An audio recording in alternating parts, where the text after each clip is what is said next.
జింకే కాదు. Watch our web series Constable Kanakam streaming now only on ETV Win app.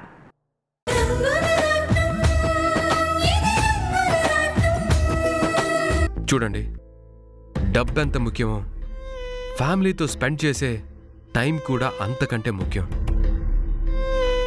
నేనొక గొప్ప business మ్యాన్గా పేరు తెచ్చుకోవడం కంటే ఫ్యామిలీ మ్యాన్గా ఉండడానికే చాలా ఇష్టపడతాను.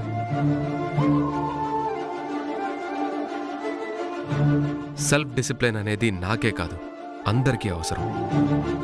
ఇక్కడ సరదాగా అందరం భోజనం చేసేటప్పుడు మన గురించి, మన పర్సనల్ విషయాల గురించి మాట్లాడుకుంటే అందరికీ సంతోషంగా ఉంటుంది. నేనేదో స్ట్రిక్ట్గా ఆర్డర్స్ పాస్ చేస్తున్నానని మీరెవ్వరూ అనుకోవద్దు. నేను చెప్తోంది మనందరి మంచి కోసమే.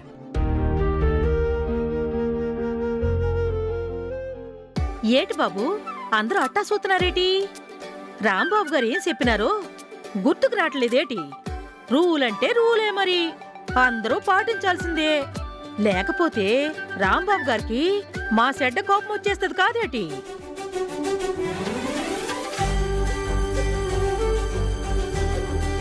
రత్తాలు, రామ్ చెప్పిన ప్రిన్సిపల్స్ నీకు బాగానే గుర్తున్నాయన్నమాట.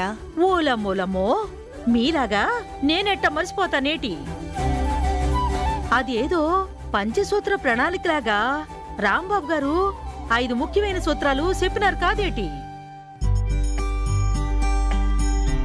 రత్తాలు, ఏంటేంటో చెప్పు. వినుకోండమ్మా. 1, బయట విషయాలు ఇంట్లో మాట్లాడుకోకూడదు.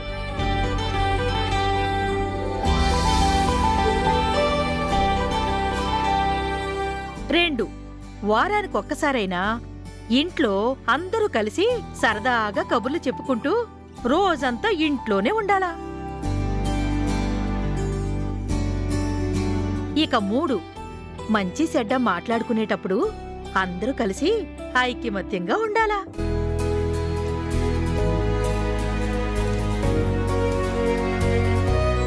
ఇక 4, కుదిరినప్పుడల్లా అందరూ కలిసి బయటికెళ్ళి సరదాగా గడిపి రావాలా.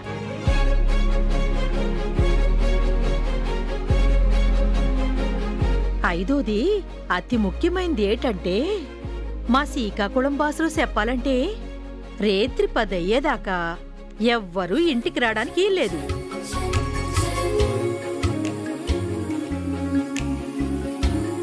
అంటే 10 గంట కొట్టేలోగానే ఎంత పనున్నా సరే టంచనగా ఇంటికి చేరుకోవాలన్నమాట.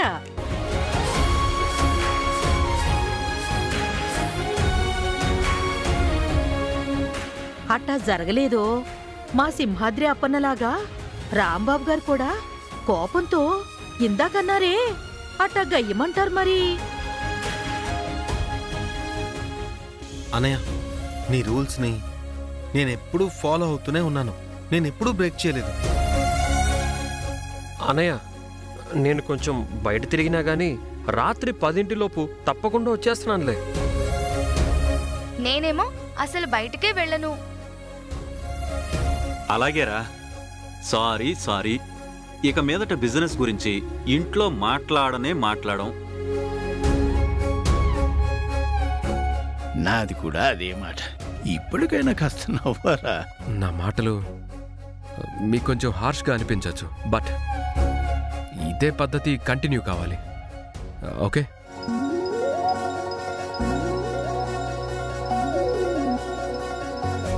ఈ టాపిక్ని ఇంతటితో వదిలేద్దాం. ఇంకేంటి విశేషాలు చెప్పండి. ఈ మాట కూడా అంత సీరియస్ గా చెప్పాలా అన్నయ్య? ఓలమోలమో, సింహో నవ్వింది బాబు.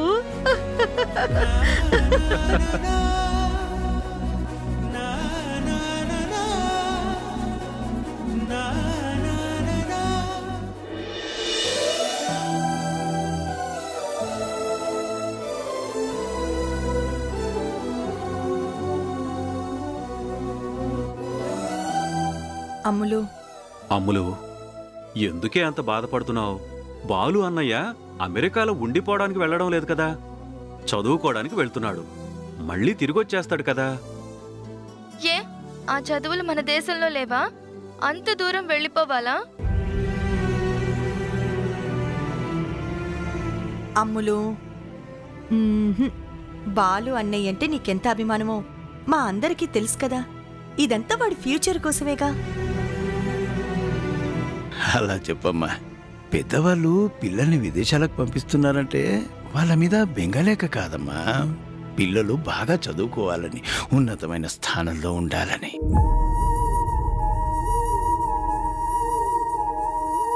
అందరూ చదువుకోవడానికనే చెప్తారు. ఆ తర్వాతే అమెరికా లైఫ్ అలవాటైపోయిందని అక్కడే ఉండిపోతారు. చూడు, అన్నయ్యకి ఏ ఢిల్లీలోనో ముంబైలోనో సీట్ వచ్చిందనుకో, అక్కడికెళ్ళి హాస్టల్లో ఉండి చదువుకుంటాడు కదా. ఇది కూడా అలాగే అనుకో. మన దేశంలో ఉంటే చూడాలనిపించినప్పుడు ఫ్లైట్ ఎక్కితే 1 గంటలోనో 2 గంటలోనో వచ్చేయచ్చు. కానీ అమెరికా నుంచి రావాలంటే పర్మిషన్లు, వీసాలు, బోలెడని ఫార్మాలిటీస్ ఉంటాయి కదా. అమలు, అయితే ఏం చేయమంటావు? డ్రాప్ అయిపోవాలని నాకు కూడా ఉంది, కానీ పెద్దన్నయ్యే తప్పనిసరిగా వెళ్ళాలి అంటున్నాడు.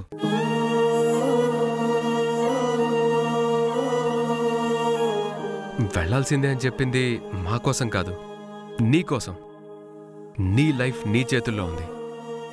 నీ ఫ్యూచర్ నువ్వే నిర్మించుకోవాలి, గొప్పవాడిగా ఎదగాలి.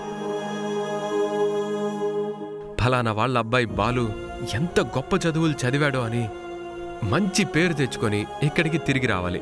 అదే మా అందరి ఆశ, ఆకాంక్ష కూడా.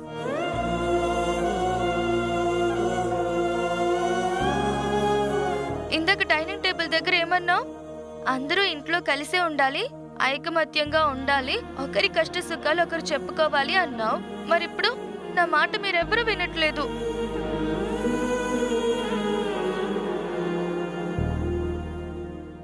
అమలు, నా తమ్ముణ్ణి అంత దూరం పంపిస్తున్నందుకు నాకు మాత్రం బాధగా లేదనుకున్నావా? లైఫ్ ఈజ్ ఎ జర్నీ అన్నారు. ఎవరి ప్రయాణాన్ని వాళ్లే చేయాలి, ఎవరి ఈతని వాళ్లే కొట్టాలి, ఎవరి భవిష్యత్తుకి బంగారు బాటని వాళ్లే వేసుకోవాలి.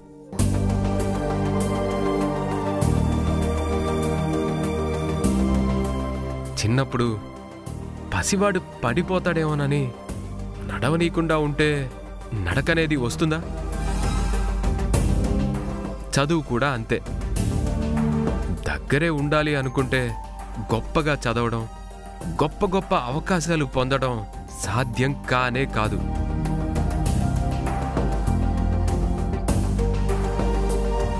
అందుకే బాలు అమెరికా వెళ్లాల్సిందే, ఎంఎస్ చెయ్యాల్సిందేనని నేను డిసైడ్ చేశాను. విన్నావుగా, ఎంఎస్ అంటే 2 ఏళ్ళు. 2 ఏళ్ళంటే ఎంత? చూస్తుండగానే అయిపోతుంది. ఆ తర్వాత బాలు తప్పకుండా తిరిగొస్తాడు. అప్పుడు బాలు అన్నయ్యతో, ఆదిత్య అన్నయ్యతో, రామ్ అన్నయ్యతో, మాతో కూడా హ్యాపీగా ఉండొచ్చు. ఏంటి రాదా ఉండేది? ఆడపిల్ల పెళ్లి చేసుకోకుండా ఇక్కడే ఉండిపోతుందా? రేపు అమ్ములు పెళ్లి చేసుకుని అత్తారింటికి వెళ్ళాలి కదా. నేనేం వెళ్ళను, నేను అసలు పెళ్ళే చేసుకోను.